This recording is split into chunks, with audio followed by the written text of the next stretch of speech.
I'll gavel us in. I would like to welcome everyone to the February 24th, 2021 BAR Large virtual meeting. My name is John Robinson. The other board members present this afternoon are James Metters, Leon Scott, and board alternative Eddie Fava will be filling in this afternoon in the absence of Jay White and Luda Subchuk. City staff present today are Tori Parrish, Lawrence Courtney, and Linda Bennett. The order of the meeting will be as follows for those of you who are not familiar with it. There will be an introduction and overview of the project by city staff to the board and for the public. There will then be an application presentation with a 10-minute time limit unless extended by the chair, and any questions of the applicant by the board or staff. Any and all presenters should clearly state their name for the record. Persons affiliated with the project, such as owners, developers, designers, consultants, etc., should speak during this portion of the meeting rather than the public comment period. That's followed by the public comment period, which is a 10-minute time limit or equivalent as determined by the chair. The applicant does not respond to comments during this time period. Please clearly state your name for the record. This is followed by the city staff comments and recommendation. The applicant is then given a 5-minute period to respond or clarify to either or the public comment and city staff comments or recommendations.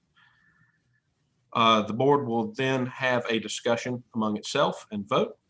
The applicant presentation and public comment period is at that time closed. The applicant may only clarify inaccurate information when recognized by the chair by raising the hand and waiting to be called upon. Otherwise, they only may speak if they are asked a question by a board member. I noted at the beginning of the meeting that no items for today's agenda have been withdrawn or deferred.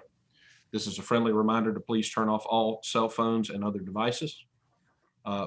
This is also your friendly reminder that the Board of Architectural Review has limited review authority. You must limit your comments to architecture only. Comments related to zoning, such as parking, traffic, lot coverage, or livability concerns are not the purview of this board and therefore must not be voiced here.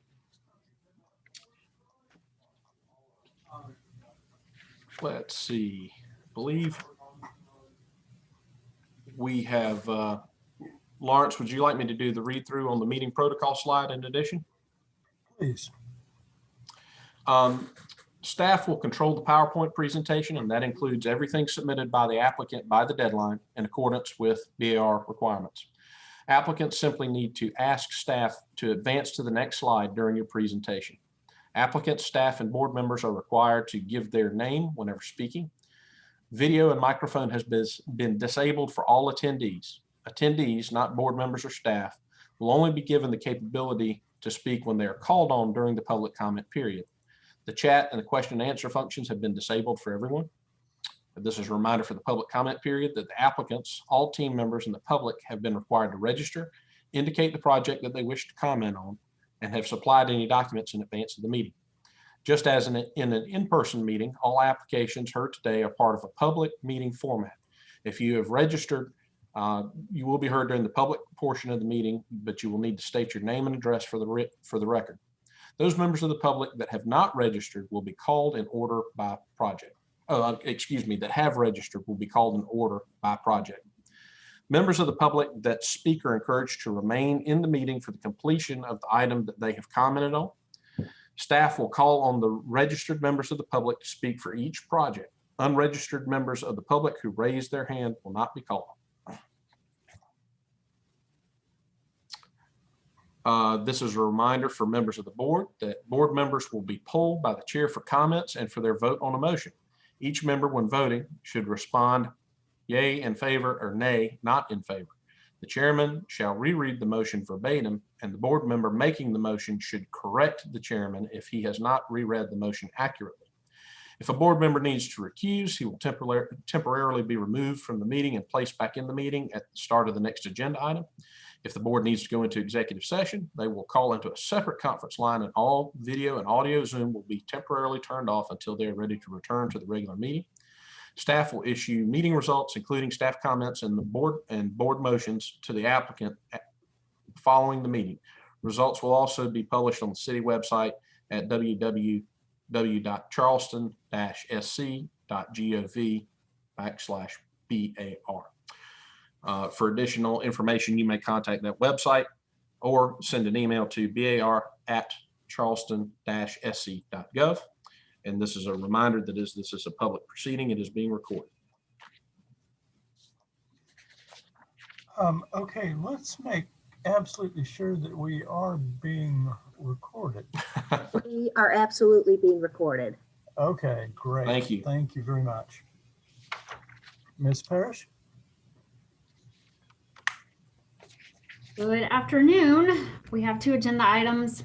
The first one is a follow-up to the mock-up panel that you reviewed 2 weeks ago. If you'll remember, you reviewed the west facade mock-up for 334 King Street, which is part of a larger development of 332, 334, 336 King, and 36 George Street.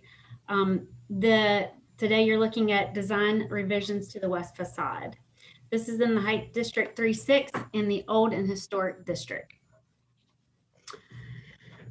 This is the site that you may remember is at King and George. The 334 portion is kind of the second parcel in, right where the hand is, right there. This is 332.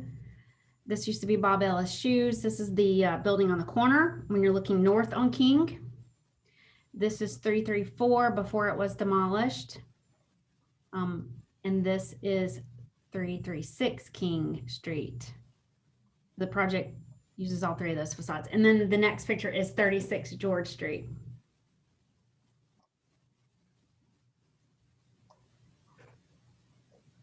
Thank you. We'll now have a presentation from the applicant. All right. Hello, everyone. My name is Kira Brower, and I'm here with LS3P. So I'll be presenting the design revisions today. I'm here on behalf of the owner team for the King and George mixed use development.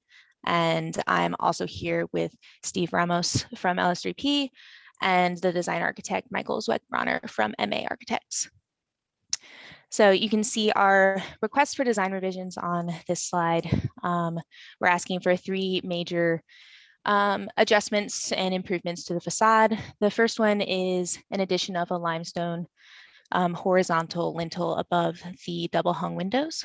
The second is an adjustment to the width of the fluted panel detail, which is above the headers of the windows. And the third change is a request to alter the material at the storefront knee wall from granite to a painted wood. And you can go to the next slide.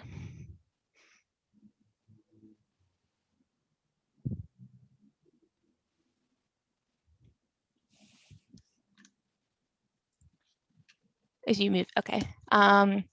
So we've included a formal letter kind of stating in more detail the intent of the these design revisions and making sure that we're clear in our expression. I won't read it all here, but I'll summarize it in the rest of the presentation. You can go to the next slide, please.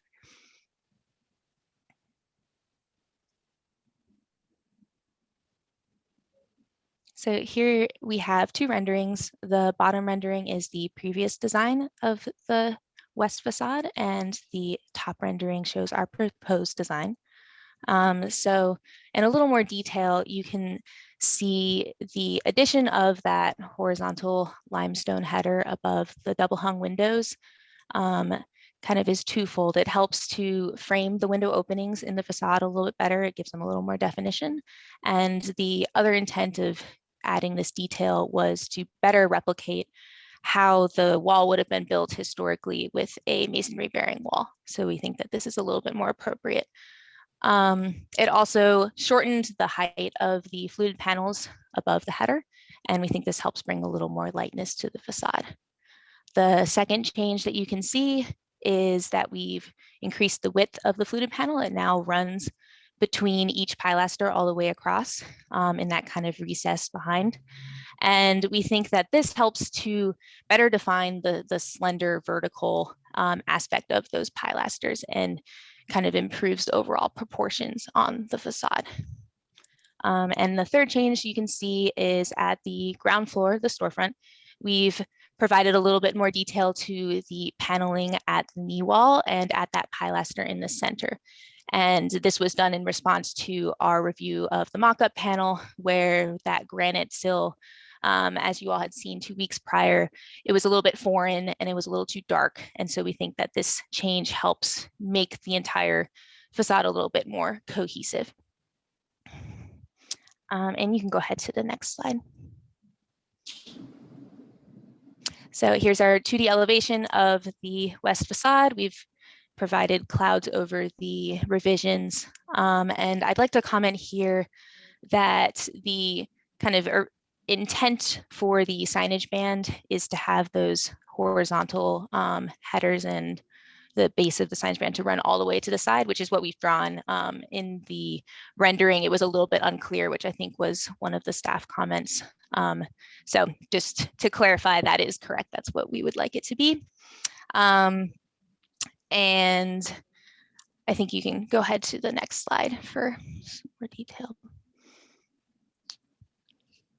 And this is exactly the enlarged storefront. So you can see the panel detail, the recessed panel at the center pilaster, as well as at the knee wall, as you're showing. The second staff comment was about possibly revising this pilaster in between the 2 storefronts to be limestone. And while we understand where this is coming from, we'd like to respectfully disagree with that comment and instead say that the storefront is intended to be distinctly different from the limestone facade, and we've intentionally set it back from this face so the 2 are not in the same plane. This pilaster on the ground floor and the limestone is a little bit offset, and so we would like to keep this how we have drawn it, and we think that the visual connection with the recessed panel and the slender pilaster above is enough to kind of tie the 2 together and relate them. And you can also see that the signage band has the vertical joint patterns, and we would like to adjust this so that the joints actually do align with the door and the storefront mullions. I think that that comment is well taken. And you can go ahead to the next slide. Or the next set. Okay, and then gets one before that. Yeah, okay. So this is just the enlarged plan detail of that pilaster, which we have clad in wood, and you can kind of see the recess. It's subtle, but it is defined. And you can also see that there's not a ton of space to work with the size of the openings that we're showing. And so creating a limestone return would be difficult, and we think that the wood is more appropriate for this. And you can go to the next slide. And this is showing section details through the storefront. So on the far left is the knee wall. We have a smaller sill and the panel base below. And then you can see the mullion detail as well as the header at the limestone soffit. Okay, and next slide. So our conclusion slide. I would like to ask everyone for approval for these design revisions. We believe the changes really do strengthen the overall composition of this facade along King Street, and we think it's an ideal refinement to the original design concept that was previously approved. And thank you for your time. Thank you very much. We will now have a public comment period, if any. Do we have any public comments, Mr. Courtney or Ms. Bennett? Or Ms. Bennett? There's no public comment. Okay. We will now hear from city staff on comments and recommendations. Thanks, Kira. Our staff comments, the first one, A, you have addressed the reasoning here, but our comment is over past the metals, the center pilaster has evolved and has been proposed in several materials. Because it replicates the corner pilasters and visually supports the limestone band above it, staff recommends that this should be clad in limestone rather than wood. B, staff recommends replacing the center joint at the signage band over the storefronts with 2 joints that align with the openings below. This would allow the joints to be reset and centered over the storefront openings below. Kira's also addressed this one for you. And then C, I think you've addressed this too. This was an issue between the rendering and the technical drawings. The top of the bottom rail of each door shall align with the top of the storefront knee walls, and the top and bottom trim on the limestone signage band shall extend fully and align with the openings for the storefront as indicated on the CAD drawings rather than the rendering. We recommend staff recommendations. Staff appreciates the extensive use of limestone on this facade and finds the revisions to be further improvements to its elegant and durable appearance. Staff recommends approval of the revisions to the 334 King Street West facade with staff and board comments. Thank you very much. The applicant has the benefit of response or clarification to any city staff comments, if you'd like to take advantage of that.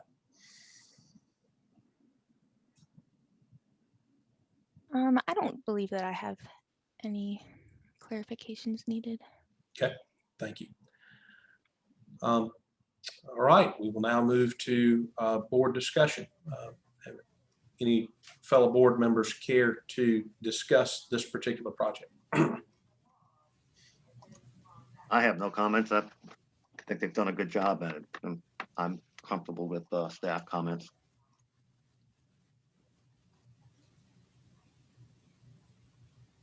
Anything else from any other member of the board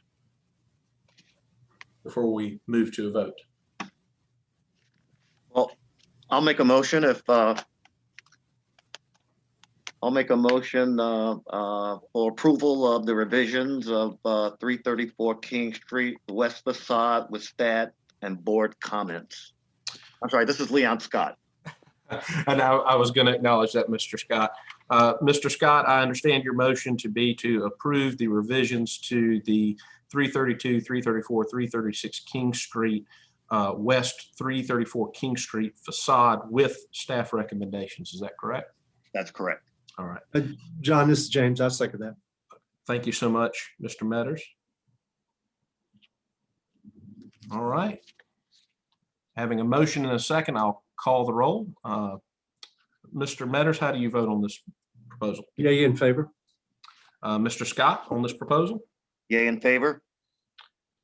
Mr. Fava?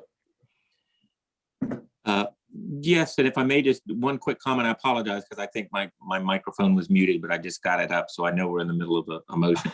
I think it's a huge improvement from what was there prior, and I had just revisited. The only question I would have was if at the return, I understand the return of the pilaster is still presently shown as wood, but the thickness on even the veneer portion that faces the street is so thin. It seems like if there was a way to do it on the side, it'd be awesome. So it just didn't look like it was skinned. So apologize for being out of turn here, but I couldn't get the microphone up and running. So that just happened, but essentially yay in favor with that comment that if that were at all possible, I think it would really stand out. Thank you. We'll allow a vote with the commentary there, but that's a yay in favor as proposed by Mr. Scott, as I understand it from you, Mr. Favor, correct? Yes, sir. Thank All you. right. And I vote Can I ask yay in for, favor as well. Can I ask for a clarification? Yes. And I'm sorry if I just missed it, but the clarification would be in regards to the staff comment number 1 about the center pilaster, of which the staff preferred for it to be limestone. The applicants, as the applicants, we would prefer it to be wood. And I just wanted to make sure, I don't know if the board addressed that. It is my understanding, and I can have Mr. Scott correct me in my it was that his motion was to accept the staff recommendation that it should be clad in limestone. Mr. Scott, was that your intent? That is correct. Okay. Mr. Ramos, does that address your question? It does. Okay, thank you. So the BRL on this project has voted unanimously to approve the revisions with staff recommendations.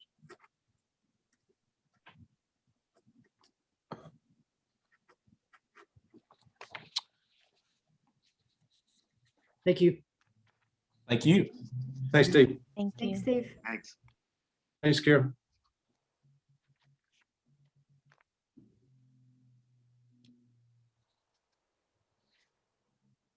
You ready? Yes, Ms. Parrish, if you want to lead us in. Sure. Agenda item number 2 is 30 Ray Street. This is the request for approval of a mock-up panel.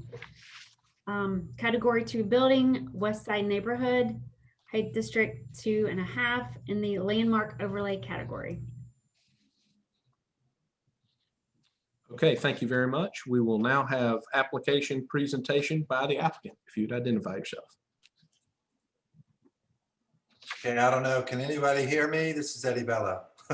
Yes, Mr. Bello, we can hear you loud and clear and see you All as right. well. Hi, I'm Eddie Bello with Bello Garris Architects, and I will keep my presentation brief because it's just a sample panel. But just to remind everyone about this project, you can see on the site plan, this is directly adjacent to the Greek Orthodox Church there on Ray Street. And so we've got a facility you can see there to the left, that's to the west. Thanks, whoever that is. That might be you, Lawrence. That's a new facility that's administration, classrooms, and a social hall and a large kitchen. So anyway, so the sample panel, I guess everyone's been out there. If you can flip to that next one, please. Okay.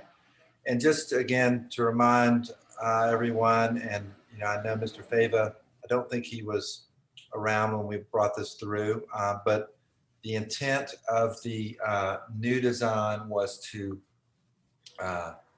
be distinct, but complement the Category 2 church.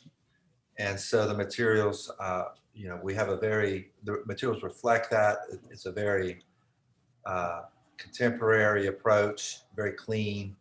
And so these details that y'all went out there and saw, we're trying to reflect that intent. So I'll let that be the end of my presentation and hopefully can answer any questions. We also have the contractor on the line as well to help answer questions. Thank you, Mr. Bello. I'm just doing this for the record, but do we have any public comment on this presentation? No, John, no public comment at this time. Thank you. We will now move to city staff comments and recommendations. All righty. First of all, I think you summed it up well with clean and contemporary, and that really speaks to the detailing a lot. So I'm glad you're both on the call. So some of this is things we just need to get confirmed for the board. And so I'm going to start reading, and I don't know if it makes sense for me to read through it or to pause, but I'm just going to start going. Staff comment A, staff recommends that the dental or corbelline gesture be reconsidered. The recess of this detail appears to be shallow, and it may be adversely affected visually by the contrasting mortar joints at the inside corners.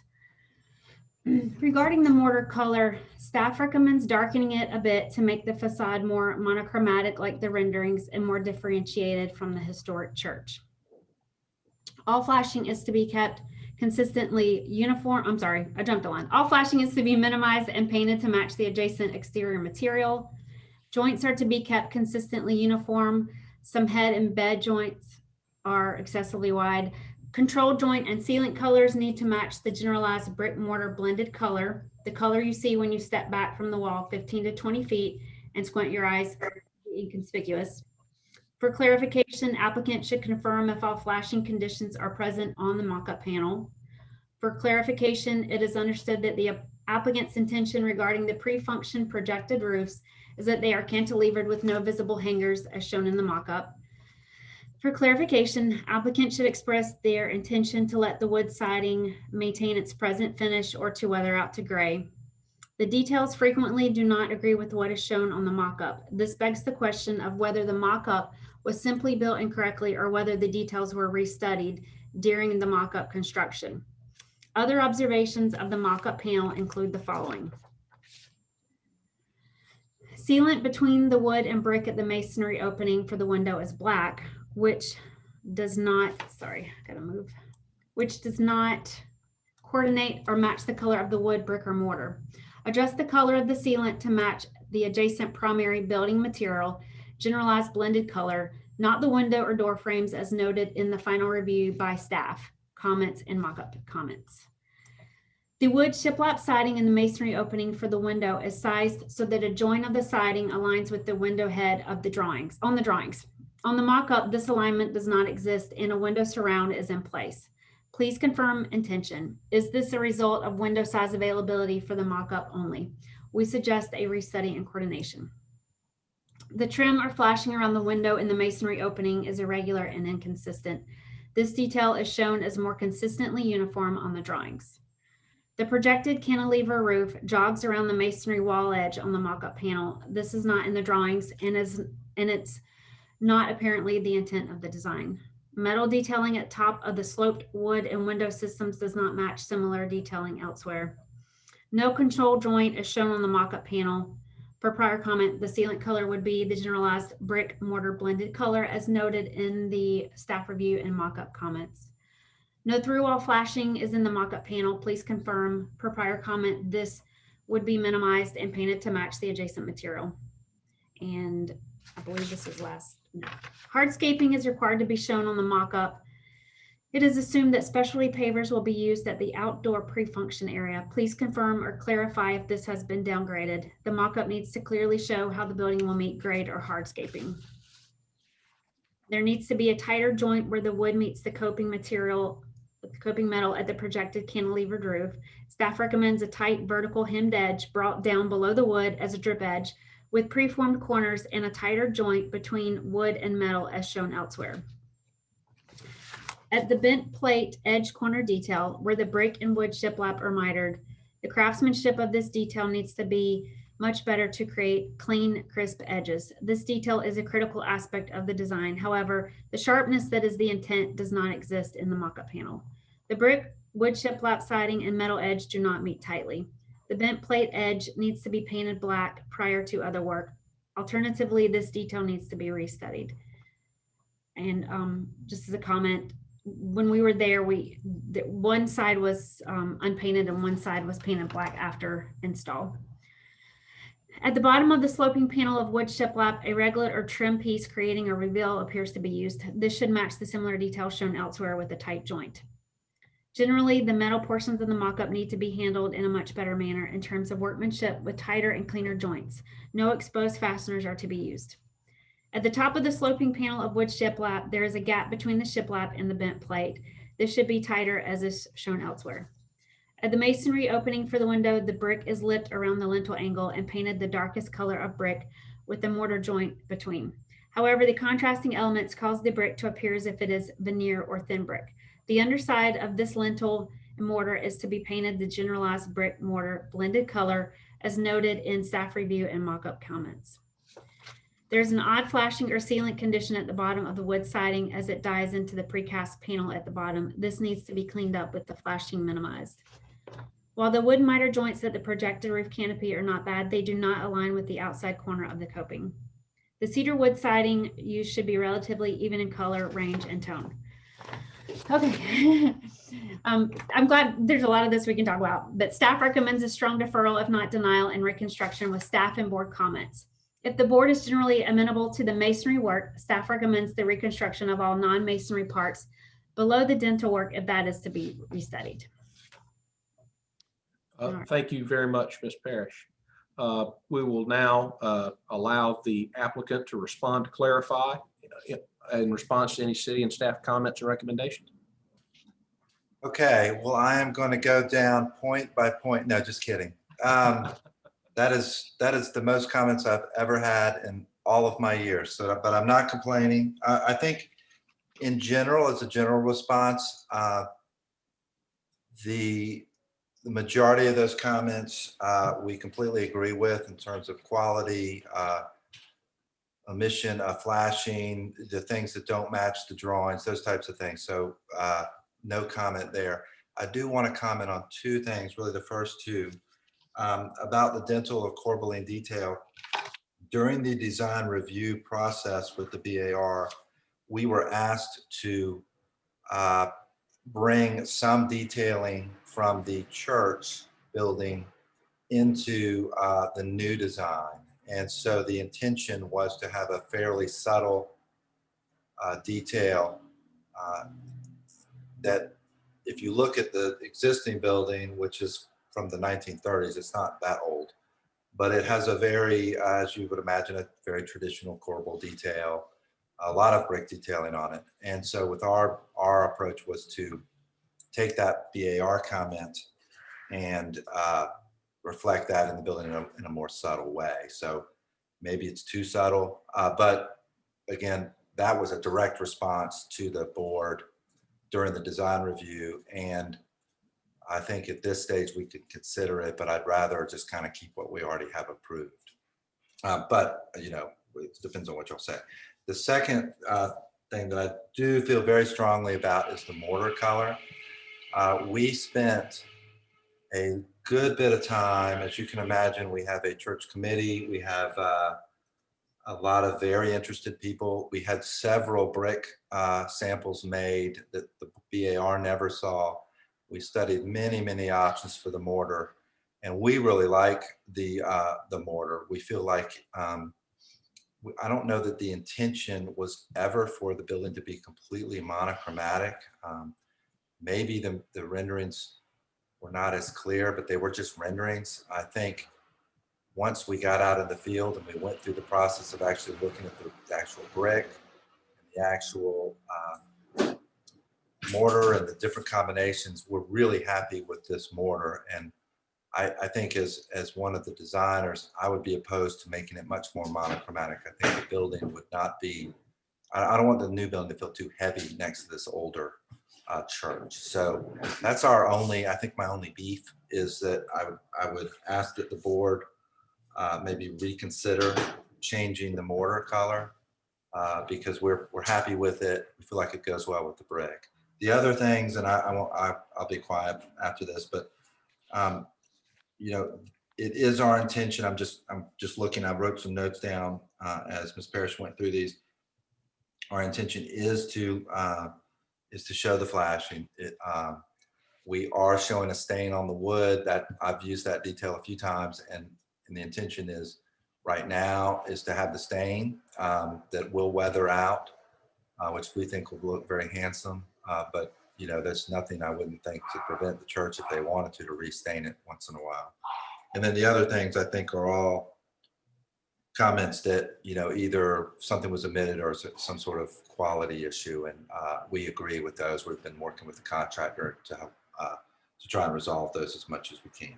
So that, anyway, I'll be quiet now. But again, my big thing is if we need to rebuild the sample panel, that's fine, but we would ask that we can maybe get at least some discussion on that mortar color so that we can at least keep moving maybe with that, because I think we're all happy with the brick. All right, so that was it for me. And thank you. I'll listen to your comments. Eddie? Yes. Thank you, Eddie Fava. And I was on site yesterday looking at that, as you can tell in that photo where I look really old. But I was like, who's that? And I realized it was me. Yeah, I thought that was me. Yeah, good Lord. Okay. Whoa, we got to Photoshop this. Okay, that's a good one. That's a good one. But Lawrence, if I could go back to one that shows the whole the church behind it. There you go. Or yeah. And respectfully to staff and looking at it, and I know it was discussed a little bit when we were on site. I don't have a problem with Mr. Bellows' request, looking at how it relates to the building and considering if it were more monotone, it might in fact read more heavy. So just personally from the mortar color, I'm okay with that. I did have a question with regard to the stain or the finish on the wood for the applicant. Is that like a clear finish, Mr. Bello, or is that similar to I'm thinking of the wood on your bank building on Yeah. Meeting Street? Yeah, it's supposed to be the exact same spec that we used at 174 Meeting. And yeah, I need to confirm that, but when we've been out there, you can hold one piece of wood without the stain, and when you compare it to the piece of wood with the stain, you can tell the difference. Right. But it does not seem to be as rich as what we used at 174. So I need to verify that. I was just Yes, thinking sir. of that because it's supposed to be the same exact color. Right, because I would say that that was handsome, and I think that's a great approach. With regard to the other comments and just observances, it's clear that the design is for a certain crispness and sharpness, where all these corners and points converge, which would be beautiful. It just didn't pulled off at all in the sample panel, and I think that's a disservice a bit to the design, and really needs to be addressed. But I don't know if it can be properly with the current mock-up. So I guess that's the question. And I don't know if you have a detailed, Lawrence, of the corner where the knife edge, and I don't know if people can see me in that, but I mean, it's clear that it's, I mean, the brick's not going to fill in the gap. It's already cut.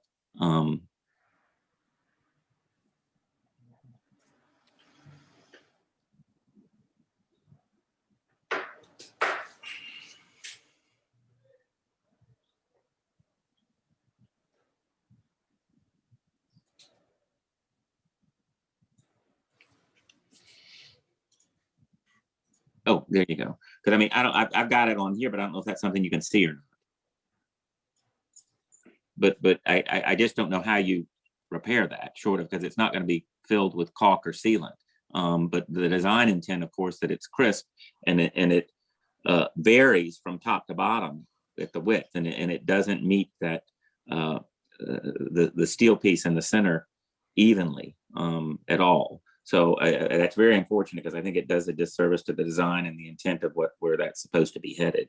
The other question I had was I just wasn't sure if the header is exposed steel and painted, and at least from what I could see on the drawing, I believe that's supposed to have been brick, or is that correct? And that may be a question for the applicant as well.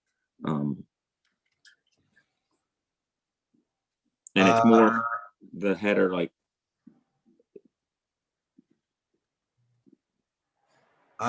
Eddie, I'm not sure I understand the question on that. all right, can you see me? I can't tell if you can see me, or is it just the screen that you're able to look at? It's just the screen and Lawrence's Okay, got it. presentation. There you go. Okay, Lawrence has got it. There you go. I didn't know, Mr. Bello, if that's supposed to be brick underneath that, so that it reads as a solid masonry header, or is that, and I just didn't tell from the scale of the drawing I'm looking at on the screen here. Well, that's a lintel there. Are you talking Yes. about the actual course of the brick, Eddie? Yes, sir. Yes, sir. If that was the design intent, that it's just veneered, and I guess that's the case. It looked like from the drawing that was supposed to read as a brick, and I didn't know how that was going to happen. But anyway, that was the question. I need to confirm that. Honestly, I can't remember but you should see more of the brick there. I'm not sure why we're seeing more of that mortar right there. Yes, sir. This is Robert with THS Constructors. There's a painted lintel under that opening, and that edge brick detail it has a cut on the bottom, so there's roughly a 1/4 inch reveal that lips over the front of the lintel. Mm-hmm. It's a lipped brick at the header. That Okay. was a requirement by the VAR, but what I'm seeing there, I can't remember if that's actually how we drew that joint or not. Understood. And then I'll let other board members weigh in. I apologize. The only other thing that I say, yeah, that crisp detail has just not been pulled off. So, I mean, I think for approval of a sample panel would have to be done correctly to match the design intent. And similarly, the flashing and brake metal all around the roof line are really kind of ragged, for lack of a better word. And I'm sure they can be done better, and it may have been because it was in a hurry, but it's very visible when you're on site, and certainly not something that you'd want on a building of this caliber. So, thank you. Mr. Chairman, Yes, sir. this is James. I visited the site also, and many of the items that Tori has put forward, I saw. But specifically for me, the exposed metal edges to the metal flashing in several areas where they had been cut. Gaps between the angled cedar at the top of the windows and the brick. I still don't quite understand, given the current application, when the water is coming down the surface of the brick, how you aren't going to get wick back in those areas for water to seep into the wall cavity. Very inconsistent cuts where the cedar intersects with the galvanized termination strip in the brick. And when I was there, the galvanized termination strip had not been painted, but it had rust on it. So, those are just tough things, in our environment. If they don't get painted right away, it's just hard. The short boards, it seemed like almost every one of the boards could be full length instead of, having cuts. Now, Eddie, I don't know if the cuts were part of the design, but it seemed like, like they all could be full length boards. Yes. The significant gaps between the dissimilar materials, just appear to be large, and even using baccarat and caulking in some areas, it may be too big. And I believe I believe that the mock-up should be denied, as it does not reflect what you want it to look like, and it's certainly not going to reflect the way that the finished product should or will be presented. And in terms of, Tori, the comment about could the brick be saved, just like Eddie, brought up the corbels, that the board had some mentions about the corbels, and that's one of the reasons that he included it in the design, the finished design. I don't think it is in the best interest of the board to say that you can keep the brick or not keep the brick, because then we've suggested you could keep the brick. I think that in this case, I think that you did have a lot of comments on this, Tori, because it deserved a lot of comments. And I think that it should be denied. Thank you, Mr. Metters. I would just generally comment that 9/10 of the issue appear to be quality and installation issues. Unfortunately, that's laid at Mr. Bellows' feet, because I think his design is excellent. We just have so many quality control issues here.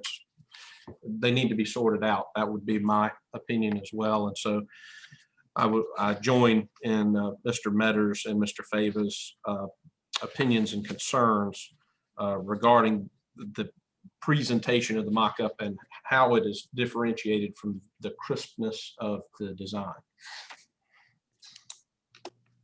This is Leon Scott, and again, I'm not going to sound like a broken record and repeat the comments made by the staff as well as the other board members. But again, I also have the same challenges with giving approval to this, just based on what the mock-up represents and the craftsmanship.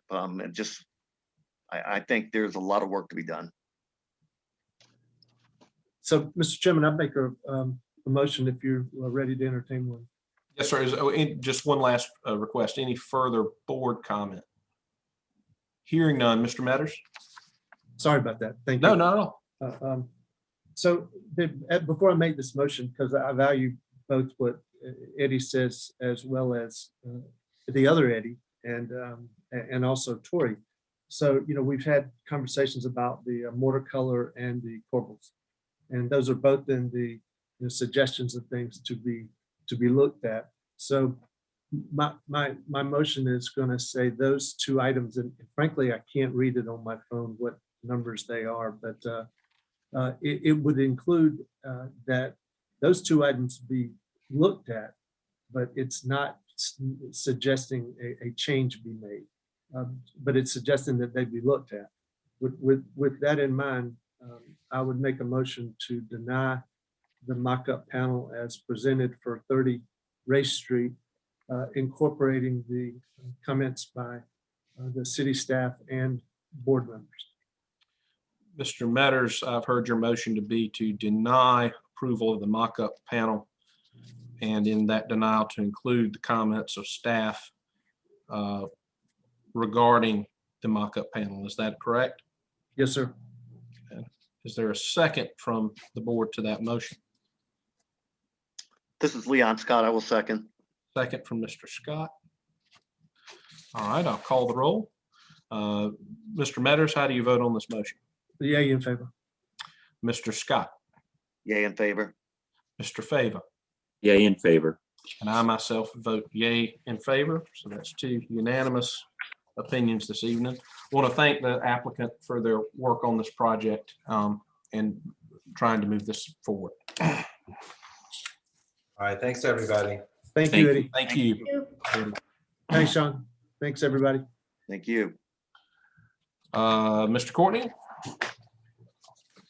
Or Ms. Parrish? Was a great first at bat, Mr. Robinson. Indeed. Do it without the wonderful assistance of our full-time staff who worked so hard to get this done and timely. And I was just making sure you didn't miss me earlier, Lawrence. I'm not an impatient person, so I know you probably